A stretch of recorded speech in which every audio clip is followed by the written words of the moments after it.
So hi, welcome to another episode of Grounded Life podcast. Today I am speaking to Alison Martin, and we're going to be talking about her work. And I met Alison, I might even be 4 years ago now, at a biodynamic breathwork and trauma release training in Poland with Gitan.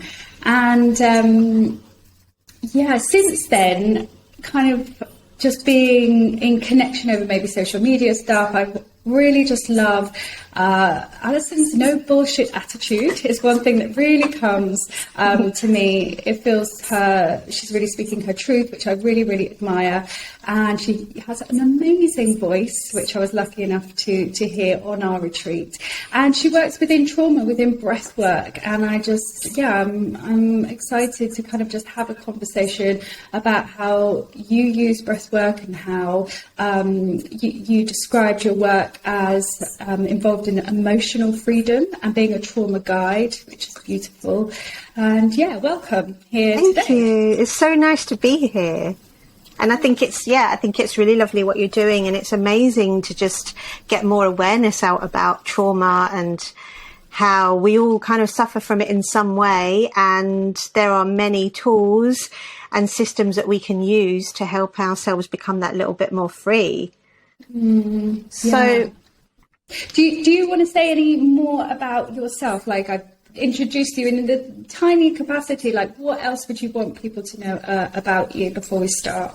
So I mean, you're right in what I said. So I basically work with people as an emotional freedom and trauma guide. So what I do is I really I work with people that don't necessarily know the word trauma. They've never really had a recollection of any significant event in their life which may have caused them trauma, but they come to me and they're at a sticking point in their life. They're struggling in their relationships, they're unhappy, they feel stuck, and they've tried all these different things and nothing seems to be working. They're still stuck.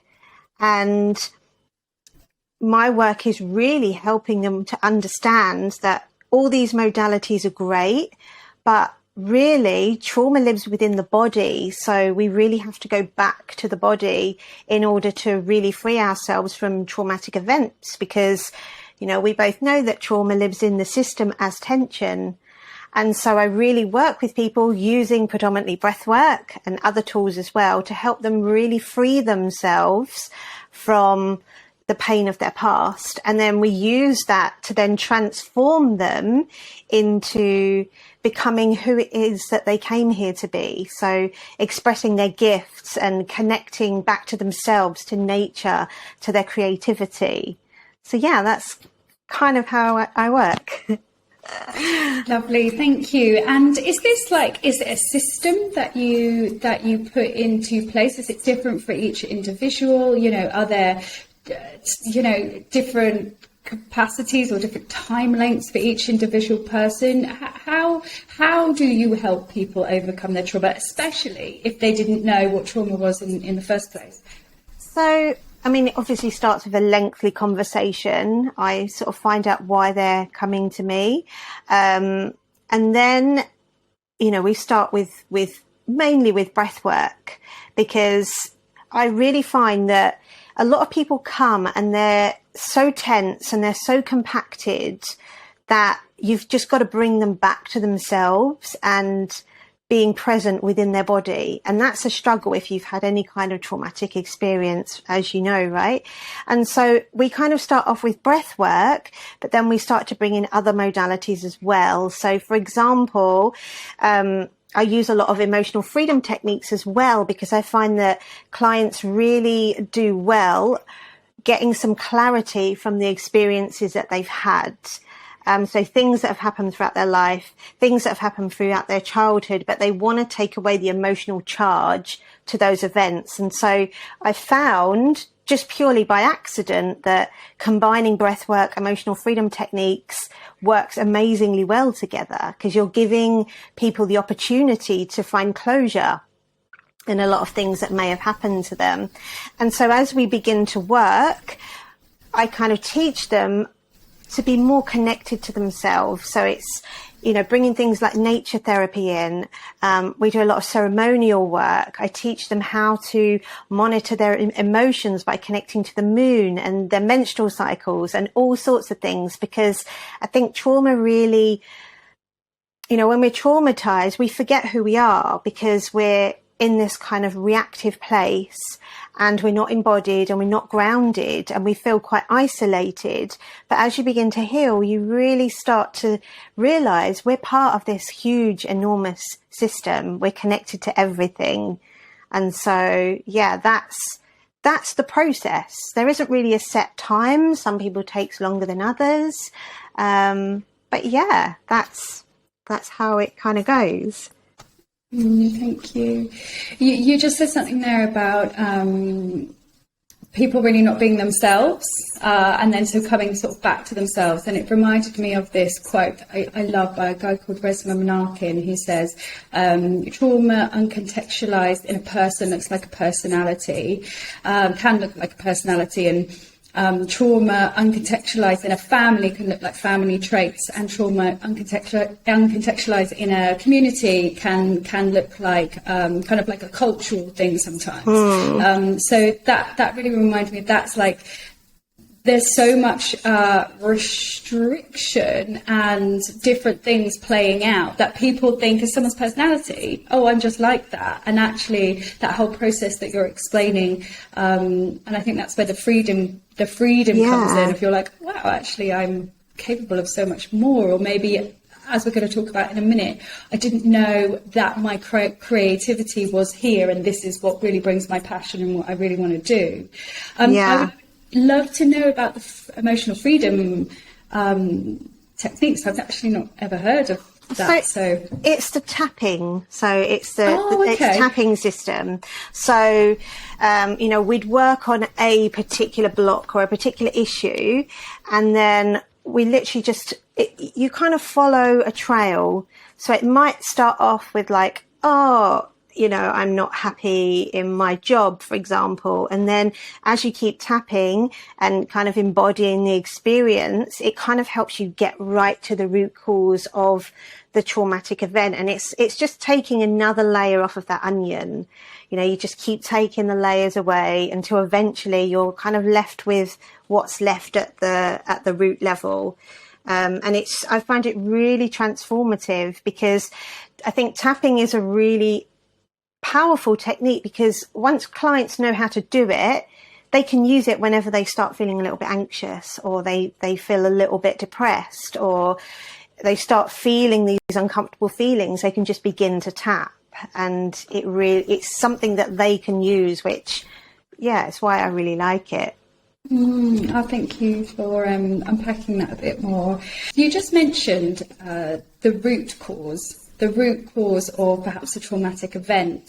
And while this is one area that I completely understand and hear, I also remember learning more than I ever have learned about in Gitan's training, about the developmental side of things as well, where there's not necessarily that one event that someone can attribute to or don't know of anyway. And I'd love to hear a little bit more about that side, because when I learned about it, it definitely spoke to me of, I recognise these symptoms in myself, but I can't place it to one event. What does that mean for me? And am I still harbouring, holding a sense of trauma in my body? Yeah, I mean, totally the same as you. I mean, I've kind of been on a lifelong quest to find out why I've got this void within me, why I've kind of got this emptiness. I don't remember anything. Like, I don't specifically remember a particular event. But I think with a lot of people, it's a combination of small little things. It's like having our needs squashed as we're growing up, or it's having a terrible breakup and not knowing how to process it, or it's playground bullies. So it's all these little pieces of fragments that then create this whole structure within us, which creates tension. It's like a wall of protection. But what I find is sometimes when you're doing breath work, people start to remember things oh, you know, I remember this has happened. Like it happened the other day. I was working with a client and she had an enormous memory that she'd completely forgotten about. But within breath work, we're encouraging people to stay within the body and to really feel into the sensations that you're feeling, and be aware of the felt sense. But she still remembers. And so what the EFT does is it takes the charge and it also restructures the memory. So it's almost like if you imagine like a movie scene, like if you relive a traumatic memory, for example, that would be like a strong movie scene. You'd see it rolling out. But with like a few rounds of EFT, it's almost like it becomes like an old black and white picture. So it's almost like you're just looking at it, but there's no real charge. It's just something that happened. And yeah, so that's why I found that the two alongside each other are amazing. Like it just gives the client so much more. But breathwork is always for me the key component, because everything lives in our body, and what we forget, our body remembers. And for many people, trauma isn't a memory, it's a reaction. You know, you hear a loud noise and you jump, or you walk through a car park and you start getting scared and you don't know why. It's because your system is remembering all this stuff that your mind forgets. So what is the favourite thing about your work? What do you love about your work? You know, there's like loads of aspects of my work that I love. Like I facilitate full moon cacao and breathwork ceremonies for groups, and I absolutely love doing them because it's just a great opportunity for people to really get in touch with their emotions, because the full moon, it makes you more aware of how you feel. There's a term lunatic that came from how people reacted under a full moon. So the full moon really gives people the more of an awareness into how they're feeling. And then we use breath work and ceremonial cacao as well to help bring people even further into their body. And it's just beautiful to see how people are when they arrive, and then when they leave, they're just like, oh, my pain's gone. I feel so amazing. So I absolutely love doing those groups. But in my one-to-one work, I just love seeing people like arrive and then they're like, oh, I don't really know what I'm good at. And, you know, their self-confidence is really low.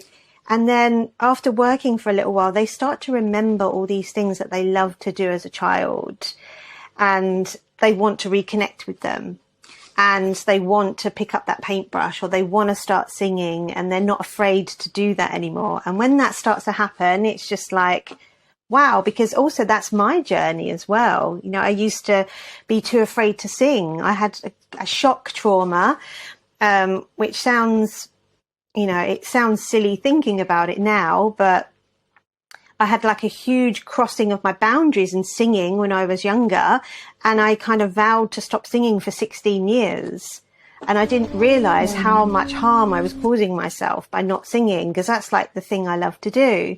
And yeah, through sort of doing all this work on myself, I realized singing is like my soul's expression. It's what I do. It's what I love. And to see so many other people that are also going through that have these amazing gifts that they've locked away in this little cave. And it's just like, I really want to help them get that out, because it's life-changing and it changes the world, I think. Yeah, that's beautiful. And I absolutely resonate. I also have similar experiences with dance and singing, you know, and that's all I ever wanted to do. Yeah. And then it completely got squashed. And then to relearn that to sing or to dance is for my health. Yeah, it was such an important lesson. Like, it's not for performance. And I think we get really confused about that. When I was writing my questions to you, you had mentioned about creativity and how important you know, to reconnect people with their creativity, use that creative energy that's within them. And automatically my conditioned mind goes straight to the arts, like dance or music or artistic expression. And even though that's part of creativity, we seem to have formulated it as a way of performance, and so within that becomes judgment somewhere. And so just bringing it back to actually these things are for our health. This I don't know if you can speak any more about that, like why why is it important? How do you use it in your work in the sense of reconnecting people to creativity, and how do people access it? So I find, like, starting backwards, I find that people access it once they start to clear the tension out of the body, because, in biodynamic breath, as you know, we work with belts of tension, and developmental trauma starts to form areas of tension in the body, particularly the throat. Like, you get a lot of constriction around the throat, also the sacral energy. There's a lot of energy locked in the body, and the energy cannot move because of this locking of energy in the diaphragm. So breathwork really starts to create and clear a pathway, and then it's like planting the seed. Well, what did you like to do when you was young? Like, getting them exploring, and then they start to remember this. And like you say, it's encouraging them to do it for themselves. And nobody else. Like, just do it for joy, because that's the reason you did it as a child. You didn't do it for any other reason. Children are so joyful. They're so innocent. They want to express and explore. But like you say, as we grow older, we're just conditioned because, this couldn't be a career, therefore I have to give it up. And so it's releasing the tension from their body, and then just getting them to be with themselves. Be silent, be in nature, find out who you are, rediscover who you are. And then it just starts to come out. And creativity can be anything. It can be, creating your own herb garden. It could be being an artist, dance, singing, anything. It doesn't matter, because you're not doing it for anybody else. You're doing it because you love to do it. And once you kind of get the confidence, you're like, actually, I might want to actually take it a little bit further. But I feel we've all got it in us, no matter what it is. Like, we are naturally creative beings. And I had a conversation with a friend of mine the other day, and she's like, I'm so not creative. And she helps people build businesses. She helps people build websites. And I said, you are like one of the most creative people I know. Look at all this beautiful work you do. And she's like, I didn't really think that was creativity, but it all is. And it's just, I think it's just expressing our joy, because we have to, right? Yeah. I mean, the alternative is damaging. I think with creativity, there's no rule book. It's just whatever you like. You might want to get a lump of wood and carve something. Make little ashtrays, make little coasters, anything. But I think one thing we forget is that we are surrounded in a creative universe. Like, we're surrounded by constant, like, birth, rebirth, death, and it's all around us. So how could we not be a part of that? We've got to kind of match our environment in order to thrive and be happy and healthy, I think. That makes such sense. So is nature quite a big part of your work as well? And if so, how so? Oh, so I'd say in my pillars of work, nature is like a foundation, because, I was actually in nature yesterday, and I realized this saying that just came into my head, and it's like, we've become so connected, we've lost our connection. And my own journey with nature really came when I went to the Amazon.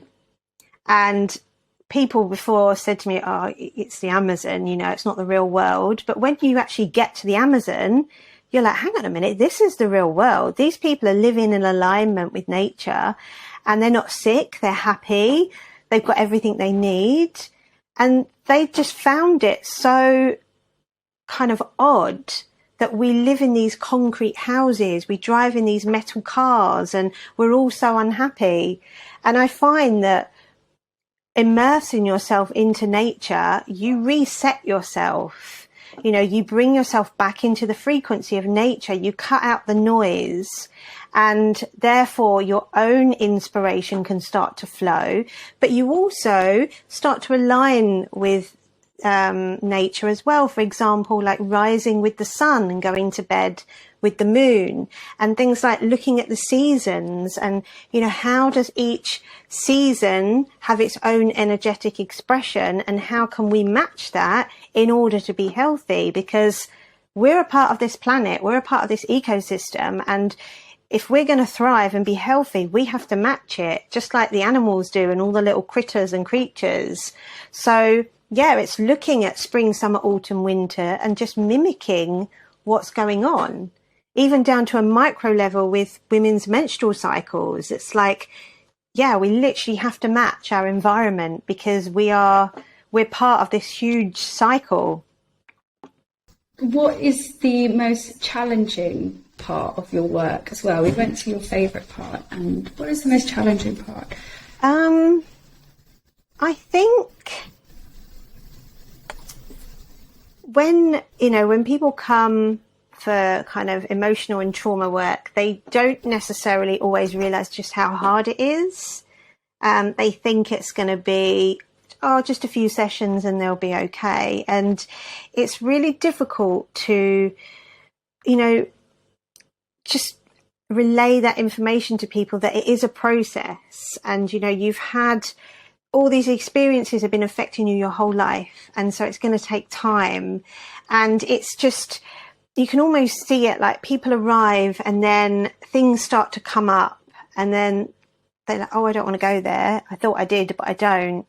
And it's just like, it's almost like you see that image of the man digging underground in a tunnel, and there's like that much of a gap, and then there's this huge gold mine, and he's like, no, I'm going back, it's too hard. And it's just like, you've got to get through some tough stuff before you get to the gold, because it's like years and years of protection that we built up, and years of conditioning.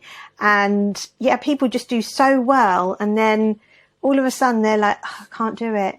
And I'm like, you can, you and I have both been through it. I'm still going through it. I don't think it ever ends, but it's just kind of relaying that to people and really wanting them to get through it when there's a lot of resistance, for sure. I absolutely love that illustration of that. That's brilliant. And I don't think it ever ends either, but I do think there's moments to come up for air, to resource, to have time out, and the layers of the onions are often mentioned within this work as well. But when I first got into well-being, I have to say there was a lot about love and light. Actually, we just spoke about this before we started recording, about the love and light, which is wonderful, amazing, important parts of the work. But you can't bypass the other stuff that may be more contracted, restricted, uncomfortable, and just go straight to the stuff. So I think also there's a conditioning about not sitting with uncomfort, with discomfort. And do you have anything to say around that? Does that bring anything to you? Yeah, I think, that conditioning comes a lot from our childhood. You're taught don't cry, or it'll be all right, or you'll get over it. And we're never really taught to deal with our emotions, maybe from a thought process, but not actually sitting with ourselves. And I think that's the issue when you kind of, get on the whole spiritual path. We want to feel this abundance and we want to feel this joy, but that involves kind of going into the darkness for a little bit and learning how to kind of sit with yourself, because it's like, if you want to elevate to these higher levels, you've kind of got to be in your body, you've got to be embodied, and you can only really be in your body once you clear out all the stuff. But I think, I think breath work definitely helps people be more in their body. Even after 3 sessions, people say, oh, wow, I'm so much more in my body. I can feel a lot more. It's a little bit uncomfortable. And like you said, that's where the resourcing comes in so well. Because it's like, okay, you may feel overwhelmed in your body, but can you find a part of your body that feels nice? And it's just teaching them that, because we 100% have to sit within that darker space if we want to kind of move forward. Definitely. And then there's even a reframing about the darkness being, but this all bad thing. As you said, it was the digger or the miner was that close to the treasure in the dark, down in the tunnel. So there's an interesting sort of understanding about light and dark, which can be useful, but also it's good to be deconstructed as well, because we can over intellectualize things, can't we? Yeah. I have two more questions for you. The one that just came to me was, what if someone's listening to this? What are the benefits of being more embodied? What actually are the benefits of reconnecting with our body? We're saying it can be a little bit uncomfortable at first. We're saying it's really natural to not be a fully embodied person. What are the benefits to someone becoming in deeper relation with their body sensation? The first thing that comes to my head is being more powerful. Definitely, because you're in your body, you can sense so much more. Like, you can sense manipulation because you feel things pulling at you. You can sense when things aren't the truth because it doesn't sit right. You can sense when something is a little bit too seductive because you can feel it, because it's almost like you're being pulled out of yourself. And so, the benefits of this work, you just become a much more powerful person, and you become almost like a force to be reckoned with, because you've worked through your stuff. You're kind of in your body, and you're just not going to take any crap.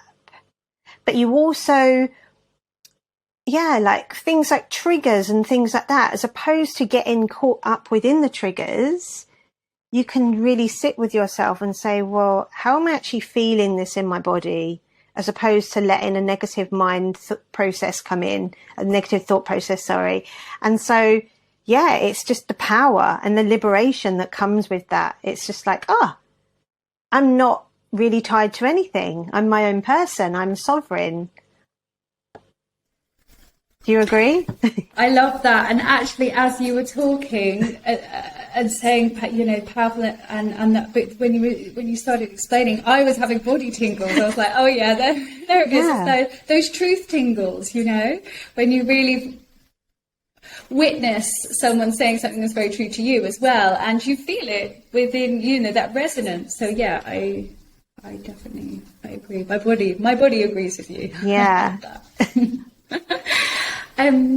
So just to, it's been such a pleasure to have you on, and I Thank you. would love to have more conversations about many things. But to end this one, you also, when we were sort of prepping for this, you mentioned something that you just mentioned then about the freedom, about the liberation, about the freedom.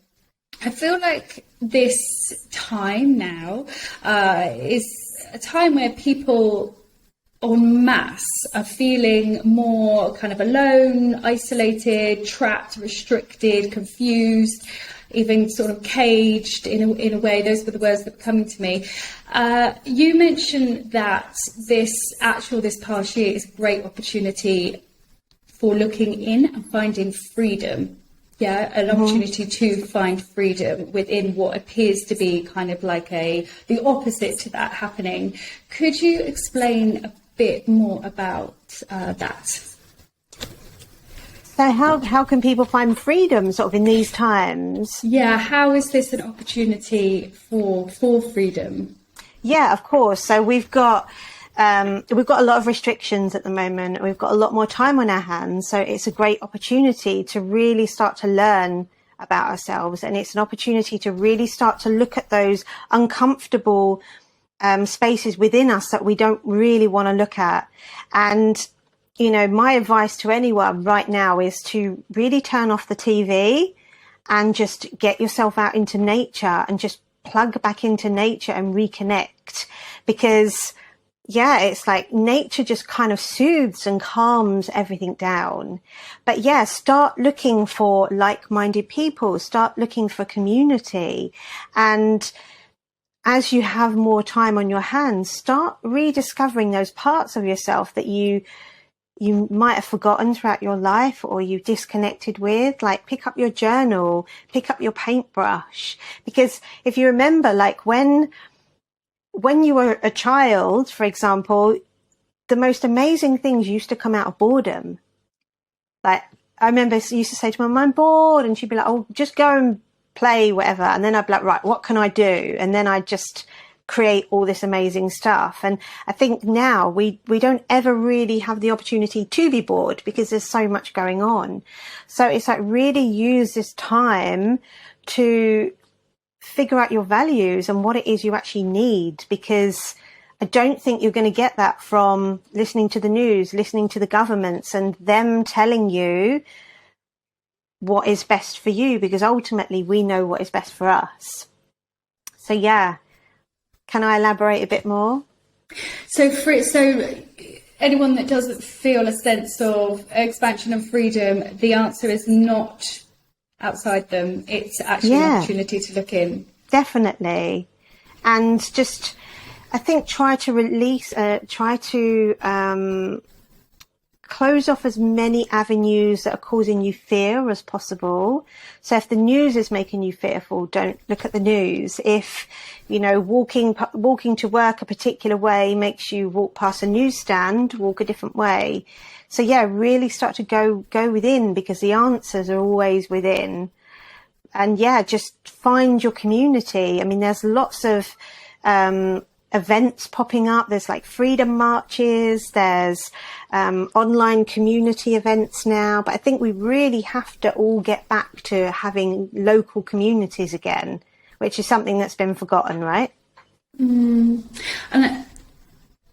yeah, thank you so much. When you said also about sort of turning off the news, I'm imagining maybe someone listening to this and maybe being like, I can't turn off the entire news. I need to know what's going on. My invitation would be then, that's absolutely fine. Yeah. But maybe turn it off for one day. Turn it off for one day a week and just notice on that day how you feel. Yeah. And if that is helping you, then you can do it for 2 days. That means you can never be connected with the news if you don't want to be. But actually what is servicing you, just experiment and see how your body feels with it. Yeah, I definitely feel like having those boundaries, like not looking at social media past a certain time, like no social media after 8, no social media before 10, for example, and just giving yourself that space to decompress, because otherwise it's just a lot of information coming at you and it can be overwhelming. Yeah, I have to remind myself to do that all the time. Me too. Yeah. Oh, thank you so much for joining me. And is there anything you wanted to say or add, especially maybe where people could, I'll put all your information in the description box and your website and where people can find you. But if there's anything you want to invite people to in this moment, then please share it. So I was going to say, if people are feeling kind of isolated, I do run a monthly breathwork, which is called the Shift Breathwork Community, and it's designed to bring people together. I've got an international group all across the world. It's really it's really reasonable price. You can join from £6, and we're literally just working through our breath and releasing this tension from our body. And I think the more we work on that aspect of ourselves, the better we're going to feel, because you're healing the trauma that's causing like the reactions, the fear. So yeah, if anyone would like to do that, or I have my full moon events, which are on my Instagram, which are also very lovely. All right, I'll put all the links in the description. Thank you. Yeah, thanks for coming. I hope we talk again soon. Thanks for having me. Alison. Bye.